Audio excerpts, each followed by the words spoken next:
So I think because of price with the Pod Go, it's kind of easy to maybe think that this is like a bit of a, I don't know, like a slightly novelty thing. Also, the name of it, I don't think necessarily does it a bunch of favours. But I wanted to kind of do a video today. Sometimes I get comments saying, you know, people have tried the Pod Go and they didn't get on with the tones, or things were a bit plasticky or whatever. And I know that we are told that things are the same kind of stuff as what's going on in the Helix, but we know for sure that there's no guitar input impedance circuit, so that has a tonal difference, and presumably, you know, any small electrical changes could make a difference.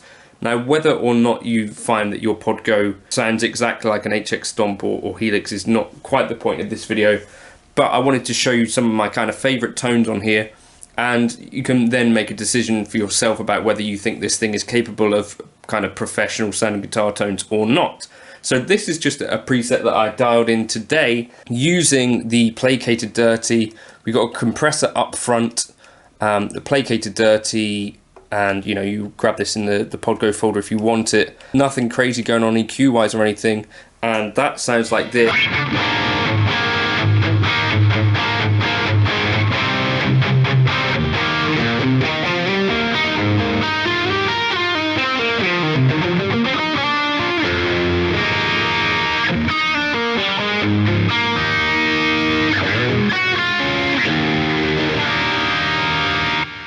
And then I've also got kind of the same sort of tone, but with choruses.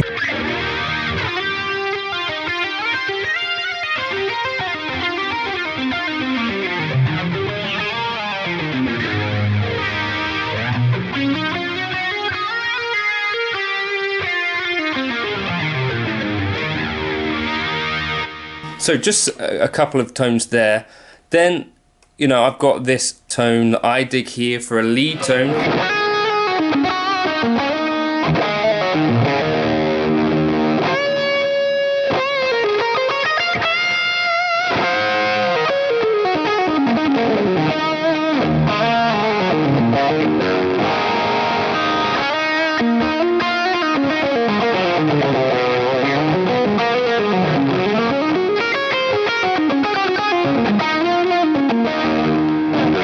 So that's kind of my Eric lead preset, but with a bit more top end. You see the high cut is a bit lower. Then I've got kind of this example of something that I dialed in the other day. So this is kind of a really weird.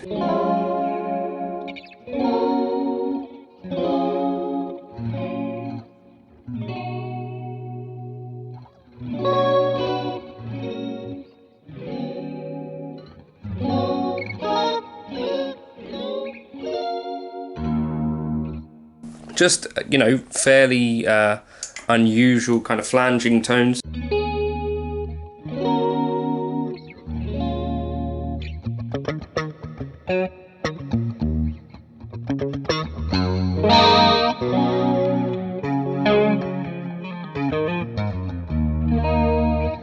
So that's kind of cool, I thought. Here was a tone that I got from a video where I was trying to dial in kind of ideal lead settings, or some quick lead settings in 1 minute.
I found this clean tone, which I really enjoyed.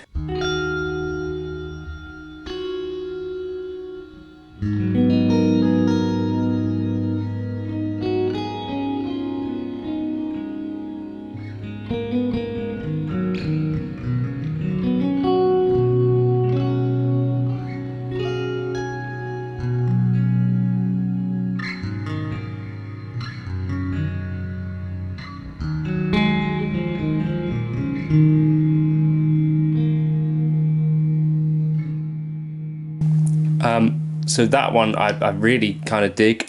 Obviously, you probably know, if you know this channel, that this is my main lead tone.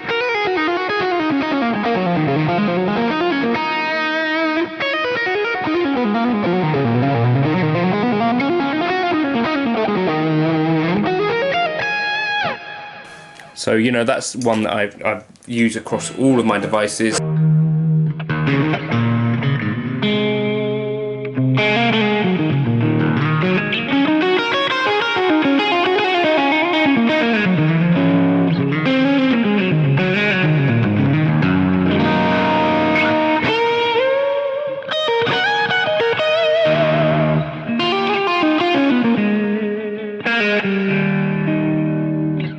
That's one of my Mateus presets. So there's just like tons of the things where I'm just scrolling through things that I've made in the past. What that leads me to think is that if you get to grips with the Podgo,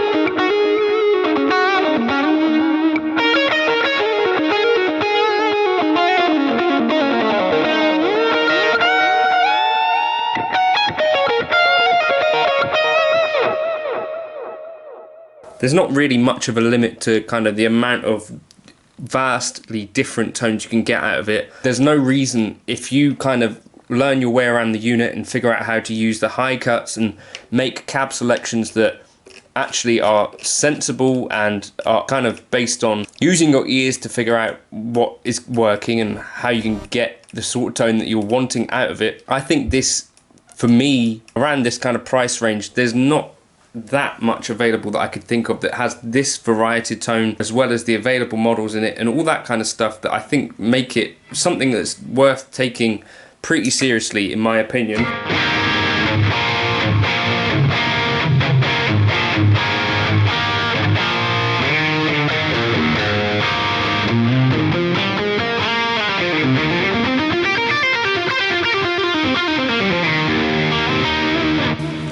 You know, so for me, it's a case of trying to work out, you know, what am I going for? What amp model is going to get me there? Placated Dirty is a new favourite. Matchless channels are great. The Essex A15 and A30 are great.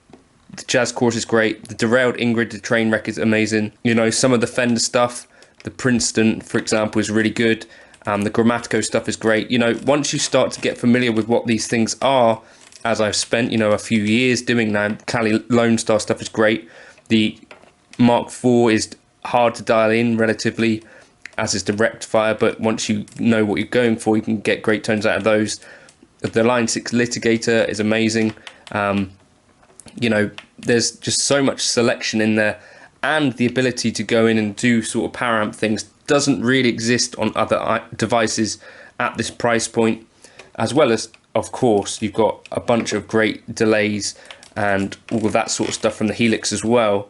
And presumably we're going to be due, I think relatively soon, another update for the Podgo. So I think actually the Podgo deserves a little bit more plaudits than it gets sometimes. Let me know, do you gig with one? I know there's a bunch of guys that do worship gigs with the Podgo. Let me know if you use one. As a little practice tool, again, I think it's really useful. For me personally, the HX Stomp is what I gravitate towards more, but I can see potentially the display on this might be a bit of a thing that makes people look at the Podgo again, as well as the addition of the expression pedal.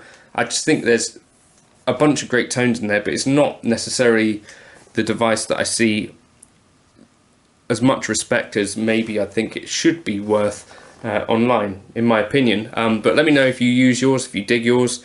Let me know if you use a buffer pedal with yours or not. That's a point of contention at the moment. I find that there's a lot of great tones to be had in there.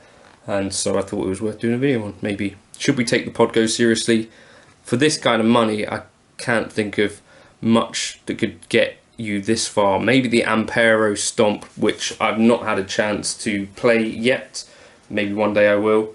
Something like the Head Rush MX5 might be worth a look, but again, for some of the actual kind of amp controls and sag parameters, all that, and the familiarity that I have with the Helix models means that the Podgo for me is always pretty good fun. Thank you for stopping by. If you wanted to check out those presets, you can do. They're in the Podgo folder. There's a link in the description. Hopefully you can see there's a whole variety of tones that I've put together for this. Some of them I enjoy more than others, but I think the limit to the Podgo is, in a way, kind of what can you bring to it. And I do like the kind of simpler, you know, necessarily like you have to be selective with it. It's kind of an interesting way to do things. Catch you in another video soon. Cheers.